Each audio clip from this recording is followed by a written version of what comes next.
আলু মরিচ তৈরির জন্য প্রথমে আলু সিদ্ধ করে নিয়েছি। আমি এখানে 4টা বড় সাইজের আলু নিয়েছি।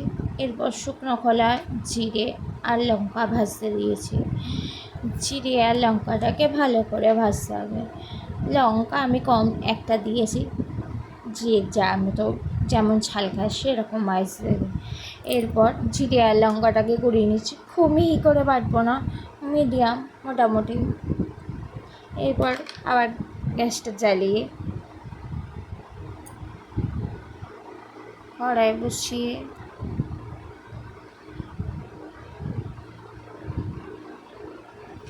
তিন টেবিল চামচ তেল দিয়েছি।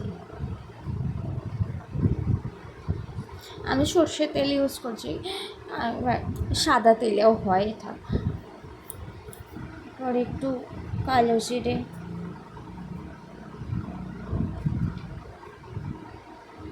আর একটা শুকনো লঙ্কা ফোড়ন দিয়েছি। কালো জিরে আর শুকনো লঙ্কা থেকে একটা সুন্দর সুগন্ধ বেরোবে। এই সুগন্ধটা যতক্ষণ না বেরোবে ততক্ষণ একটু হালকা করে নাড়াচাড়া করে নেওয়ার পর আগে থেকে সেদ্ধ করে রাখা আলুটা দিয়ে দেবো। আলুটা দিয়ে ভালো করে একটু নাড়াচাড়া করবো, যাতে আলুটা একটু ভাজা ভাজা হয়ে যায়।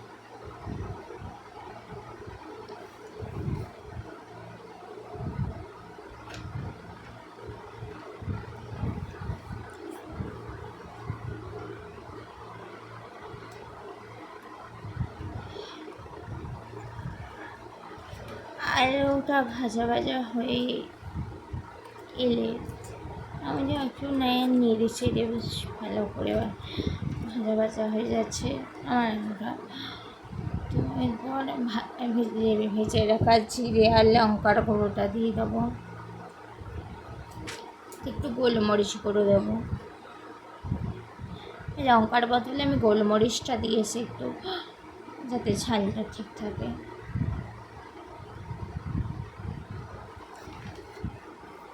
ভালো করে মশলাটা মিশিয়ে নেব, আলুর সাথে ভালো করে মিশিয়ে নেব, যাতে সব আলুর মধ্যে মশলাটা গায়ে লাগা লাগা হয়ে থাকে। আমি কিন্তু আলুটা নুন দিয়ে সিদ্ধ করে নিয়েছিলাম। এরপর এটা মিডিয়াম ফ্লেমে করবো, করতে করতে আস্তে আস্তে বন্ধ করে দেবো। আমার আলু মরিচ রেডি। বৃষ্টির দিনে এরকম সন্ধ্যা চায়ের সাথে বা মুড়ির সাথে আলু মরিচ খুব ভালো লাগে।